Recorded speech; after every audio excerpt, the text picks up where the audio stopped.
mendung ya, seharusnya beliau memberi dukungan penuh juga untuk pelayanan ini. Baik, itu beberapa alasan Alkitabiah kiranya mendorong kita untuk boleh lebih antusias lagi dalam melayani anak. Amin, Amang Inang. Oke, kita masuk sekarang. Kalau kita belajar KCE adalah fokus kepada bagaimana kita mempersiapkan diri kita menjadi seorang saksi-saksi ya, pelaku pekabaran Injil secara pribadi untuk anak ya. Jadi kita belajar ini bukan menjadi seorang pengkhotbah KKR ya.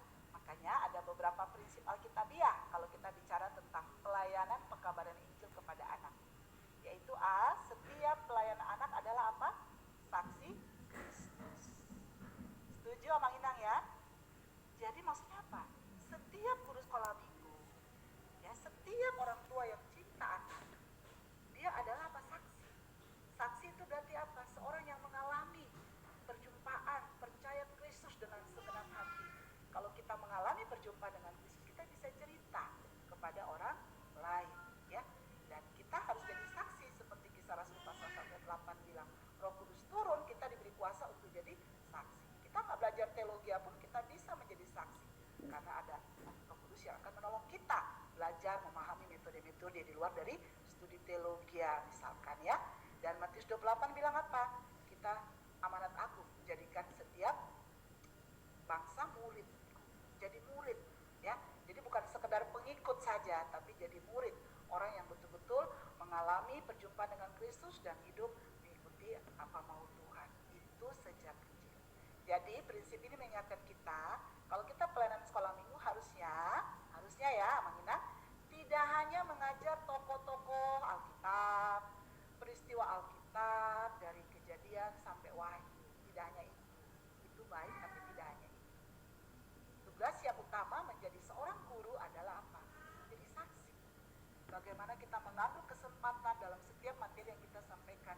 Kita memberitakan Injil, kabar baik tentang Yesus sebagai juru selamat. Nah, itu yang harusnya kita lakukan ketika kita menjadi seorang pelayan anak. Ya, saya bersyukur, saya ikut KCE ini tahun 2001, kami mulai mengembangkannya di Malang, praktek di sekolah Kristen yang bagus di Malang, Kalang Kudus, 2 tahun, kemudian kami launching keluar sejak 2008-2009. Dan saya bersyukur walaupun saya latar belakang teologi, saya tidak punya cara sederhana yang sistematis bagaimana bisa cerita Injil. Saya bersyukur di KCE saya diperlengkapi sehingga tidak hanya bisa mengajar tokoh peristiwa Alkitab, tapi saya juga boleh memberitakan Injil secara pribadi kepada anak-anak. Prinsip yang kedua, setiap pelayan anak perlu apa? Amang Ina? Diperlengkapi, betul ya? Kita mau belajar masak saja, menu yang kita tidak biasa masak kayak saya tuh. Karena orang Ambon mau belajar masak arsik ya dari mertua saya, ya kan harus tahu ya, lihat resep, terus belajar lagi teori-teorinya, belajar lagi praktek, betul ya? Sampai hari ini belum lulus ya, arsiknya belum enak gitu ya. Jadi kita lihat, kalau kita mau jadi seorang guru yang juga terampil berpikir, suka tidak suka kita harus memberi diri diperlengkapi, iya kan? Nah sayangnya memang banyak orang tidak suka untuk belajar lagi. Dan saya bersyukur, Amang Inang di sini 30-an orang memberi diri untuk belajar lagi setiap weekend ya, puji Tuhan. Nah di sini kita akan diperlengkapi bagaimana nantinya kita bisa belajar ber-PI ya, pakai bahan yang ada ini, di gambar ini, supaya bisa memberitakan Injil secara sistematis. Kita tertolong, ceritanya sistematis, ceritanya sangat Alkitabiah, sangat sederhana, anak bisa memahami. Nah prinsip yang ketiga, bagaimana supaya kita bisa terampil, mau tidak mau dalam minggu ini kita tidak hanya belajar secara teori, tapi kita ada latihan lapangan ya. Jadi kalau hanya belajar teori bikin asik, oh iya hafal saya harus pakai andaliman, harus pakai rias dan sebagainya, ikan masnya harus begini. Tapi kalau tidak pernah praktek kan tidak pernah handal, betul ya? Nah demikian juga kalau kita belajar pekabaran Injil pribadi, ada teori tapi juga nanti ada praktek-praktek, ada para pelatih yang sudah handal siap mendampingi kita ya. Dan yang keempat, prinsip dalam pekabaran Injil, melatih pemenang jiwa adalah lebih penting daripada sekedar memenangkan jiwa. Jadi harus terjadi namanya multiplikasi, Amang Ina, atau pelipat gandaan. Kalau di 2 Timotius 2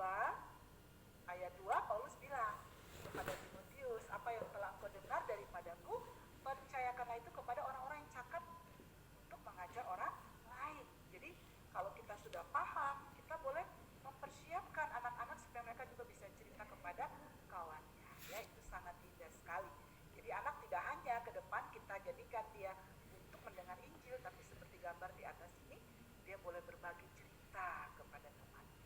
Dan ini satu hal yang sangat indah, ya, anak-anak mampu untuk hal ini. Dan Mazmur 78 ayat 5 sampai 6 berkata, ya, memang harus terjadi terus-menerus itu ya, persiapan, pengkaderan, multiplikasi. Kalau angkatan kita sudah terima, angkatan pendahulu teruskan kepada angkatan berikut, diteruskan lagi, bahkan sampai kepada angkatan ya kemudian, ya. Kalau tidak ya gereja kita terhilang, ya.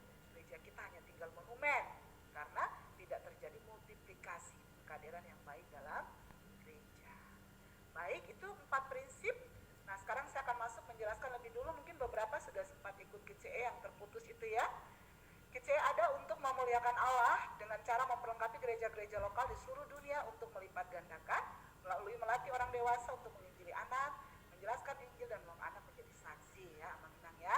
Jadi KCE ada untuk apa? Memuliakan Allah. Ini satu metode dari Amerika, pusat di luar dari HKBP. Tapi kita bersyukur kita punya persekutuan yang sangat manis dengan HKBP ya. Kalau di pusat sana dulu Biro Sending memakai metode ini secara full. Tapi ketika Kabiro Sendingnya diganti sejak 3 tahun lalu, dia langsung stop semua kegiatan ya. Tapi saya bersyukur kita di sini masih boleh melakukannya bersama. Dulu HKBP punya acara ujung tombak pekabaran Injil, kalau dilihat di buku-buku sendingnya itu EE. Suka tidak suka, tidak disebut nama EE pun itu yang dipakai, betul tidak? Dibilang metode PI, itu EE dewasa. Dibilang metode ABSD, anak bersending sejak dini, itu kids EE. Tidak dipakai nama tidak apa-apa ya. Tapi kita bersyukur sudah sangat mesra sebenarnya kebersamaan kita. Ya, saya berharap setelah Sinode Kodang nanti pengurus yang baru lebih mesra lagi begitu ya, sehingga kita boleh bekerja sama dengan baik mempersiapkan generasi. Jadi kita punya tujuan untuk memuliakan Allah, tidak ada maksud-maksud lain karena ini yayasan bukan gereja. Tidak ingin bangun gereja juga, tidak ingin jadi saingan gereja juga, tapi ingin bermitra ya, memperlengkapi bermitra dengan semua gereja termasuk HKBP seluruh dunia untuk terjadi pelipat gandakan ya, multiplikasi melalui melatih orang dewasa menginjili anak, menjelaskan Injil dan menolong anak menjadi saksi ya. Hari-hari ini saya sangat bersyukur kalau melihat Amang Inang pelatih pendamping itu adalah dari berbagai gereja HKBP yang lain kan. Mereka dulu jadi murid sama seperti kita minggu ini, tapi ke depan mereka menjadi apa? Pelatih, bahkan menjadi guru. Nanti kita lihat beberapa akan berbagi juga dengan kita. Jadi HKBP sebenarnya bisa bermultiplikasi sendiri ya, lewat YBKSN juga itu semua rata-rata HKBP. Jadi di sini kita lihat motonya KCE apa? Membawa anak mengenal Yesus dan menjadikannya saksi. Mari Amang Inang kita lihat, kita boleh ucap sama-sama dalam dirinya, membawa anak mengenal Yesus dan menjadikannya apa? Saksi. Ini moto KCE. Jadi kita belajar KCE 5 kali pertemuan ke depan, tujuannya apa sih? Dari motonya nampak, yaitu membawa anak mengenal Yesus. Kita rindu sejak kecil, anak punya pengenalan yang benar akan Yesus, punya iman yang benar, iman yang murni akan Yesus sejak kecil. Itu dia Mang Inang?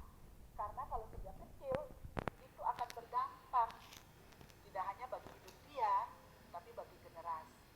Ya, statistik menunjukkan bahwa orang-orang yang berkarya hidupnya berdampak jadi berkat dalam hal kekristenan itu ternyata kebanyakan, sekitar hampir 90% itu bertobat waktu usia anak.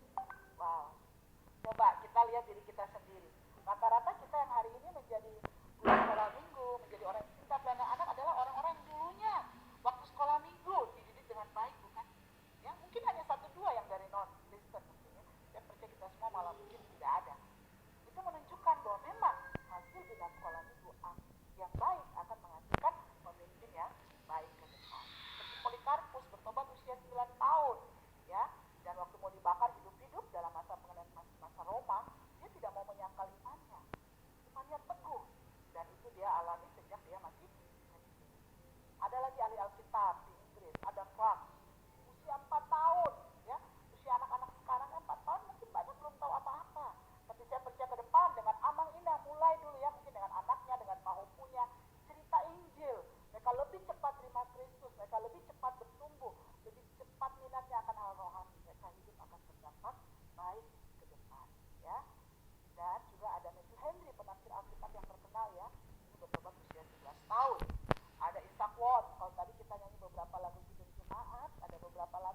dia. Ya, ini Bapak Kidung rohaninya Inggris. Bertobat usia 9 tahun. Wah, luar biasa. Ya, sejak kecil sudah kenal Kristus. Kalau dari Amerika ada namanya Jonathan Edwards, Amangina. Kawan-kawan saya di teologi itu rata-rata kasih nama anaknya Jonathan Edwards. Kenapa? Saking pintarnya orang ini, saking berdampak, pemikirannya tajam, takut Tuhan. Kalau khotbah luar biasa. Ini bapak rohaninya orang Amerika. Ya, itu bertobat usia 8. Bayangkan 6 tahun sudah belajar bahasa Latin lancar, 12 tahun sudah fasih Yunani, cerdas sekali. Bagaimana dengan gereja hari ini? Kita seringkali lebih senang kalau anak kita hanya cerdas matematik, Inggris, piano, biola, saksofon. Baik-baik. Tapi apakah semua itu dipakai nantinya untuk juga memuliakan nama Tuhan? Nah, di sini kepintaran anak-anak yang dibawa kenal Kristus sejak kecil itu dipersembahkan utuh untuk menyenangkan Tuhan. Saya berdoa anak-anak kita di AKBP Serpong, juga beberapa AKBP yang lain di distrik Banten ke depan, saya percaya kalau dari kecil kita bina dengan baik, dari kecil kita jangkau jiwa mereka, mereka akan menjadi generasi penerus AKBP yang sangat mapan secara rohani dan bisa didekat. Amin, Amangina? Amin. Amin ya. Masih bersama saya? Amin. Oh, lihat. Tepuk semangat. Amin. Tepuk semangat. Oke.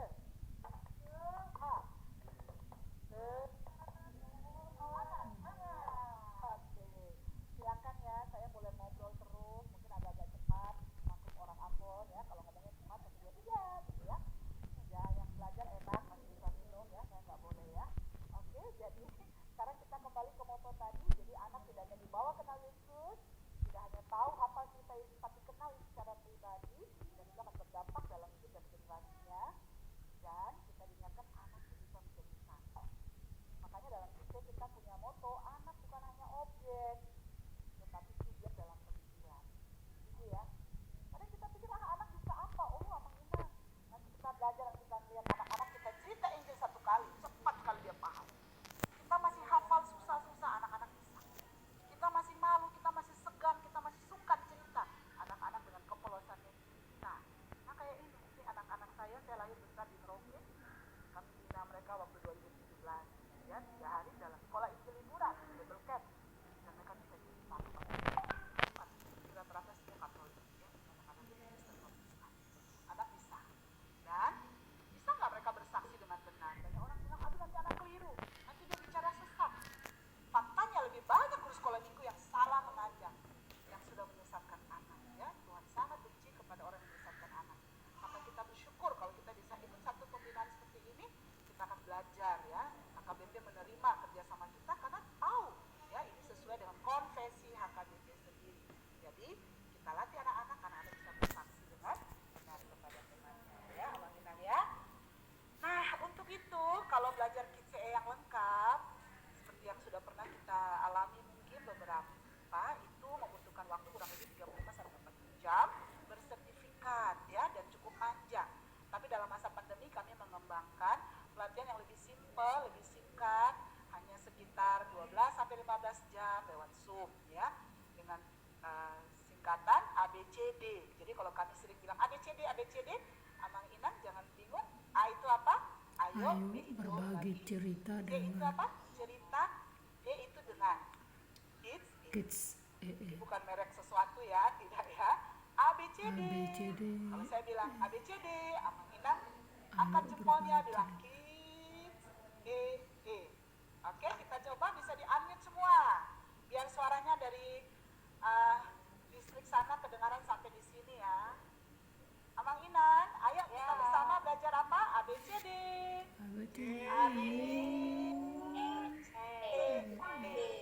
Saya bilang ABCD, Amang Inannya yang bilang kids, putar tangannya. Jempolnya dimainkan. Belum asam urat ya. Oke. ABCD.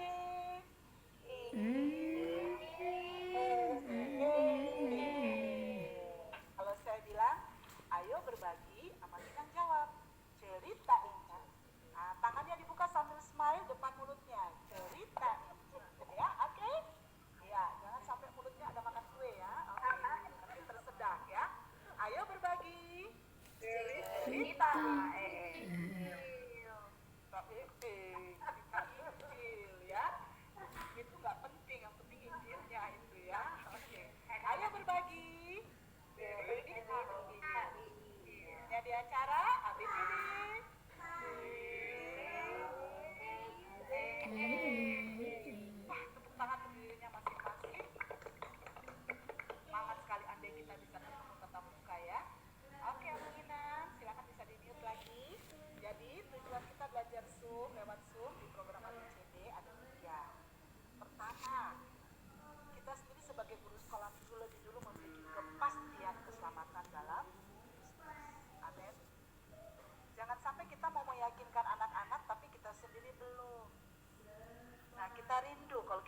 yakin makin diteguhkan.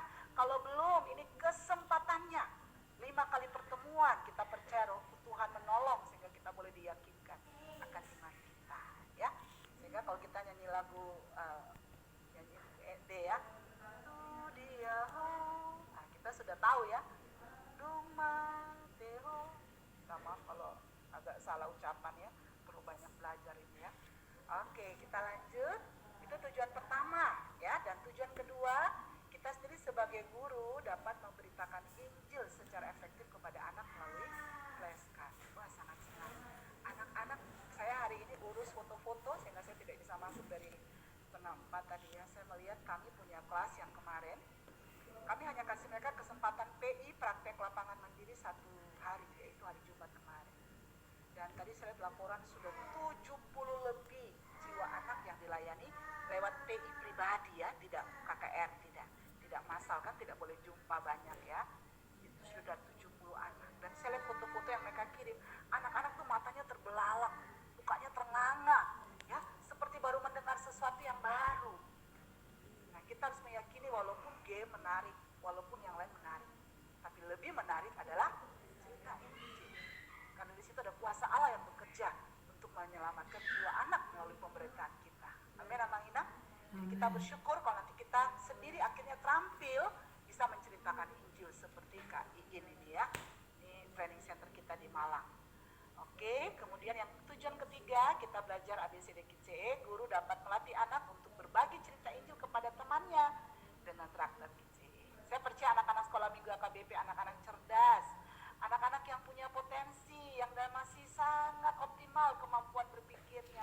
Mari kita persiapkan mereka, tidak hanya mempersembahkannya untuk ilmu pengetahuan, untuk seni, untuk apa, itu pun Tuhan senang. Tapi mari yang utama, yang berdampak kekal apa? Anak sejak dini, hidupnya boleh berdampak secara rohani. Lihat anak ini. Abang Inak, saya nggak punya anak aja paling senang lihat anak-anak kalau sudah begini ya. Apalagi kita yang punya anak, kita punya mimpi nggak? Tuh anak-anak kita sejak kecil ya, kalau ditanya cita-citanya, oh pengen jadi pekabar Injil, oh pengen jadi seperti Bapak Manson gitu ya. Bukan hanya kita bangga anak kita mau jadi presiden, mau jadi pengacara, mau jadi jaksa gitu ya. Tapi lihatlah anak-anak sejak kecil akhirnya bisa cerita karena kita melatih mereka. Itu 3 tujuannya. Dan sebagai penutup, Amang Ina, saya mengutip apa yang dikatakan oleh D.L. Moody ya. D.L. Moody ini seorang pekabar Injil yang luar biasa ya. Dia kalau melayani anak itu dia paling senang sekali. Dia tidak akan tidur kalau dia belum ber-PI kepada 1 jiwa. Satu saat dia ditanya, D.L. Moody, kamu dapat banyak jiwa hari ini? Dia bilang, oh saya suka cita karena Tuhan pakai saya melayani 2,5 jiwa, memenangkan 2,5 jiwa. Menurut Amang Inang 2,5 jiwa itu siapa? Kawannya bilang, apakah kamu Tuhan pakai memenangkan 2 orang dewasa dan 1 anak kecil, atau 1 anak yang masih dalam kandungan? Amang Inang tahu, dan Moody berkata apa? Oh tidak, saya Tuhan pakai untuk apa? Memenangkan 2 anak kecil dan 1 orang dewasa. Jadi yang nilainya setengah siapa? Maaf ya, jangan ada yang tersinggung ya. Saya mau katakan terus terang, kita orang dewasa sebenarnya nilai hidupnya kalau diukur secara hitungan tinggal setengah ya. Setelah itu dipanggil pulang. Tapi kalau anak, jika dia berumur panjang, dibawa kenal Tuhan sejak kecil, maka utuh dipersembahkan untuk Tuhan. Makanya tadi dikatakan melayani anak, memenangkan jiwa anak sejak kecil, itu kita menyelamatkan berapa generasi? 3 generasi anak, remaja dan orang dewasa ya, remaja, pemuda dan orang dewasa. Nah, D.L. Moody orang yang sangat cinta pada anak. Dia orang yang sangat pintar, dia pengkhotbah hebat, pakai heran di Amerika pada zamannya dan di Inggris. Tapi dia membuat satu kutipan yang luar biasa. If I could relive my life, I will devote my entire ministry to reaching children for God. Jika saya dapat, ya jika memungkinkan, jika diizinkan mengulang kembali hidup saya. Kadang-kadang orang menyesal ya, aduh coba dulu saya nggak gitu ya. Kalau D.L. Moody berkata, andaikan saya disuruh mengulang hidup saya akan membaktikan seluruh pelayanan saya tuh untuk apa? Untuk menjangkau anak, untuk Allah.